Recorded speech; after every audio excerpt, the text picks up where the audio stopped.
से बोलिए सरस्वती माता की जय। ओम नमः शिवाय। आप सभी भक्तों के बसंत पंचमी के बहुत बहुत शुभकामनाएं हैं।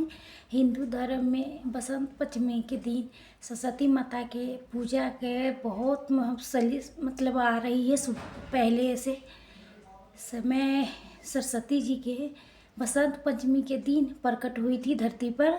उस दिन देवी सरस्वती के आराधना करने से ज्ञान, विवेक, बुद्धि, कला, विद्या के प्राप्त होती है। प्रिय भक्तों, आज के मनुष्य के दिन कर्म से, मन वचन से अच्छा सोचना चाहिए, अच्छा करना चाहिए। 24 घंटे में एक बेर जे भी कामना से जे बोला जाए वो सत्य हो जाती है। इसीलिए दिन में अधिक से अधिक जप कथा के श्रवण करता रहना चाहिए, जिससे जो आपके मन कामना हो पूरी हो। भगवान कृष्ण ने सोनई ने माता सरस्वती के प्रदान दिया था। आज माघ मास में शुक्ल पंचमी के समस्त देश माता सरस्वती के दिव्या के पूजेगा, विद्या ध्यान के देवी के माता के पूजेगा। सबसे पहले देवी सरस्वती के पूजा के प्रिय भक्तों, अपने सुख शांति के लिए, घर में ज्ञान बुद्धि के लिए, बढ़ोतरी के लिए आइए माता सरस्वती के ध्यान करती हूँ, कथा के श्रवण करती हूँ। इससे पहले आपसे निवेदन है, वीडियो के लाइक शेयर जरूर कीजिए। जय सरस्वती माता कमेंट में ज़रूर लिखिएगा। ये कथा के पूरा सुने। माँ सरस्वती के मनोकामनाएं पूर्ण करे। इस समय की बात है जब से सबसे पहले माता शक्ति ने उस धरती पर जल विष्णु ब्रह्मा जी का आवाहन किया। जब 3 देव आया तो देवी माँ सती ने तीनों देवता से अपने गुण के साथ देवी के प्रकट करने का अनुरोध किया। भगवान शिव ने पहले गुरु से माँ के काली के प्रकट किया। भगवान विष्णु ने देवी लक्ष्मी के तथांत कहा और ब्रह्मा जी ने सतगुरु के सरस्वती का आवाहन किया। जब ये तीनों देवी प्रकट हुई तब एक जिन देवियों के आवाहन किया था, जो देवी संचालन होते माता शक्ति ने भेंट दिया। प्रिय भक्तों, माता सती ने भगवान विष्णु के कहने पर ब्रह्मा जी ने सृष्टि के निर्माण किया। सृष्टि के निर्माण कार्य पूरा करते के बाद ब्रह्मा जी ने जब अपने बनाए से देखा पाया से मैं पृथ्वी देखने में तो बहुत सुंदर थी, लेकिन चारों ओर केवल मौन उदासी छाई है। कोई धनी, कोई सामान नहीं था। सुनसान सब मतलब पूरा हो रहा था। कहने के ताई था कि मतलब पृथ्वी पर कहीं भी कोई धनी या कोई संकट नहीं था। से तैसे ही मतलब जहाने नदी के बल में, हवा के सरसात में यातायात कुछ भी नहीं सुनाई दे रहा था। ये देखकर भगवान ब्रह्मा ने अपना मतलब मन में सोचा, बहुत दुखी हो गई अपने रचना पर। मेरे सर के शांति है एकदम, न कोई सर है न सुर है न आवाज़ है। अब उदासी होके ब्रह्मा जी के अच्छा नहीं लगा। ब्रह्मा जी ने भगवान विष्णु के पास गए, अपने उदासी में सृष्टि के बारे में कहा। सृष्टि के कमी के दूर करने के लिए माता शक्ति दुर्गा के शरीर से एक तेज उत्पन्न हुआ। उस अवस्था में 4 हाथों वाली एक दिव्या नारी प्रकट हुई। उन्होंने अपने दोनों हाथ में पेड़ा पकड़ के रखी थी, तीसरे में एक माला, एक चौथे हाथ में पुस्तक लेके बैठी थी। वो नारी के नाम सरस्वती रखा। उस नारी के नाम, वो सरस्वती के नाम प्रकट होने पर ब्रह्मा जी ने उन्हें सृष्टि में शोर भरने का आदेश दिया। माता सरस्वती ने प्रकट होते ही अपने वीणा से संगीत बजाया।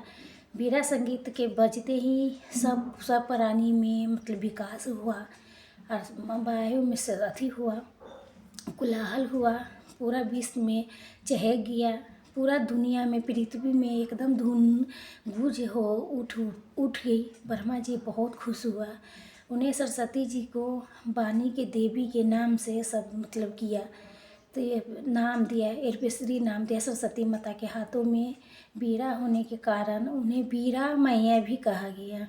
उसके बाद आदिशक्ति ने ब्रह्मा जी से कहा, हे जिस प्रकार माँ लक्ष्मी के विष्णु की आदिशक्ति है, माँ पार्वती महादेव की आदिशक्ति है, तो वैसे भी हम आप भी आपका आधे सर्किट माने धर्म पत्नी होंगी। तो वही माँ सरस्वती के जन्म के रूप में मनाया जाता है। इसी दिन से बसंत ऋतु की शुरुआत हो जाती है। तो प्रिय भक्तों, इस शुभ अवसर पर विद्या देवी के माता सरस्वती के महिमा के समझने के लिए एक सच्ची बड़ी दुर्लभ कथा के सम्मिलन करते हैं।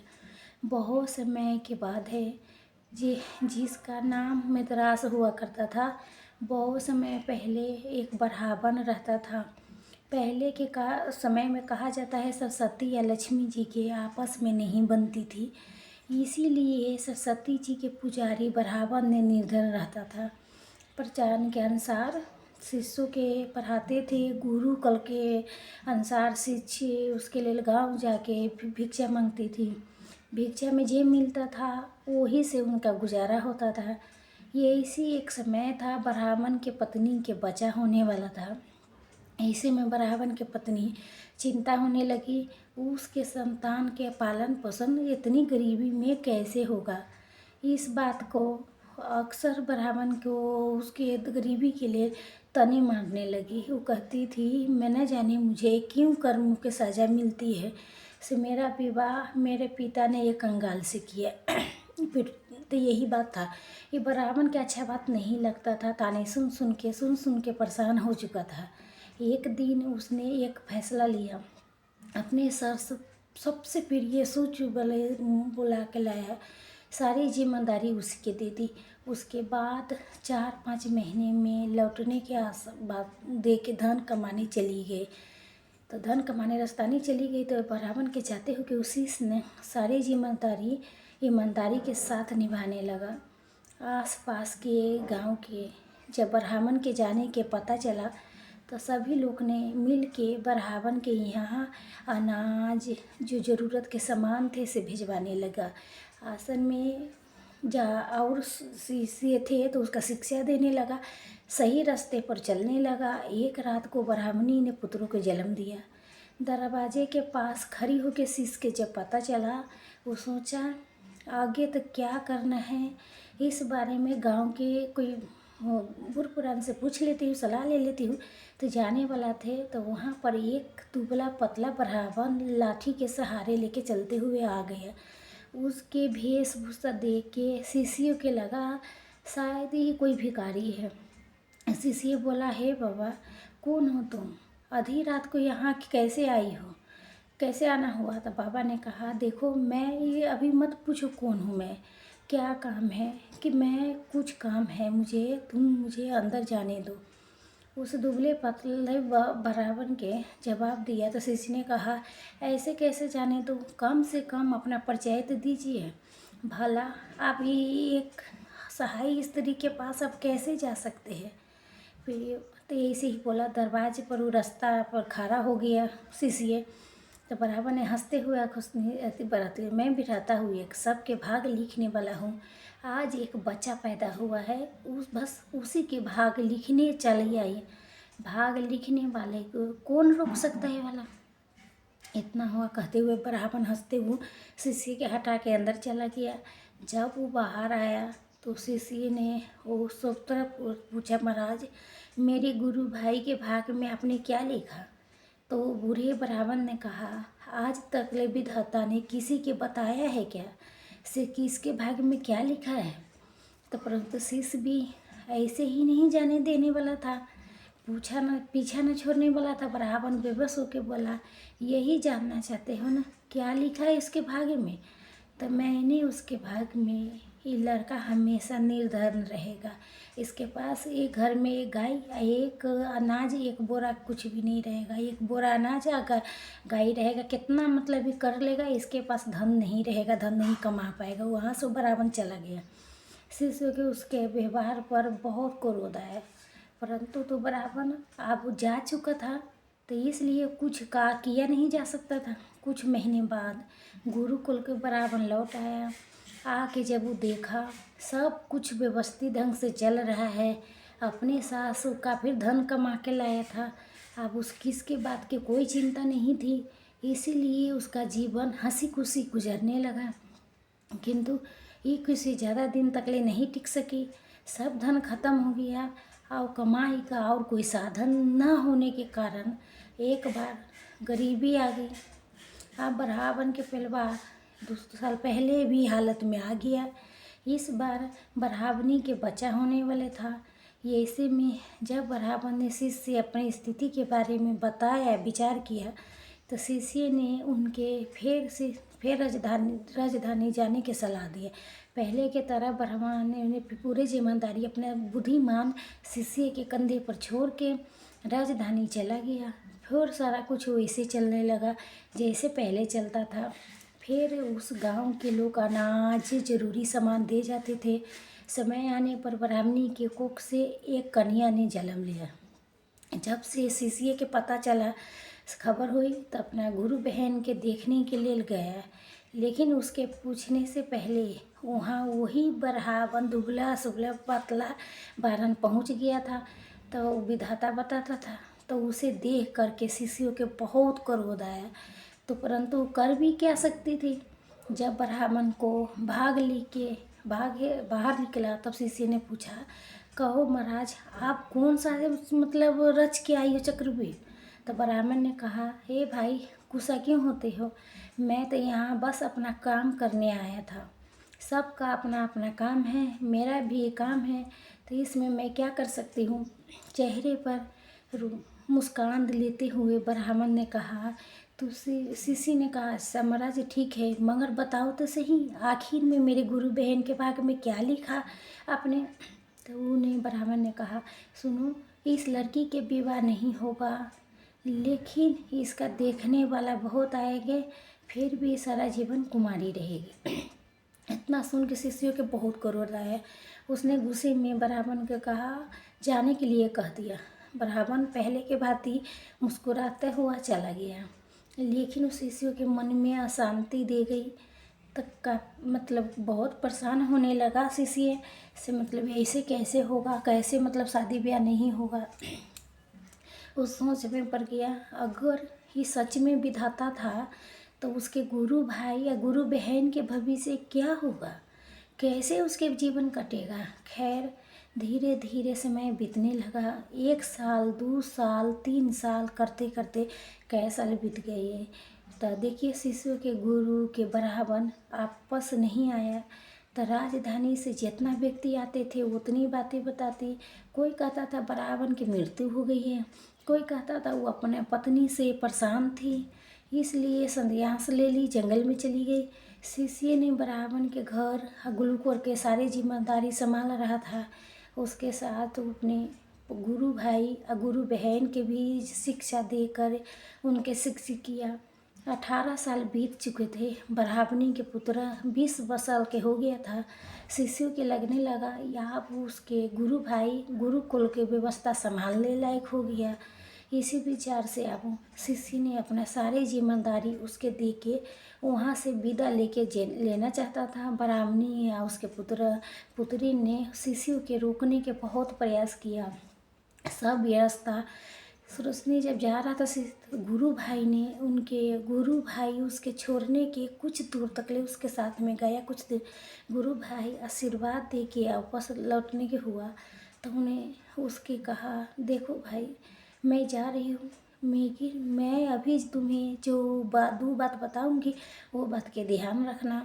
पहला, कभी अपना घर पर अनाज से भरा हुआ बोरा, दूध देने वाली गाय मत रखना। अगर तुम ये दोनों रखे तो तुम पूरे जीवन निर्धन रहोगी, धन नहीं होगा। जब कोई व्यक्ति तुम्हारा बहन के विवाह के समय में बात करने आए, तो उसका सोने के मोहरे ले करके आने के कहना। जब वो 100 मोहरे लेके आएगा, तभी अपने बहन को उसके दिखाना। लड़के ने ये बात वैसे करने के बाद शिष्य से कर लिया, आपस आश्रम में आ गया।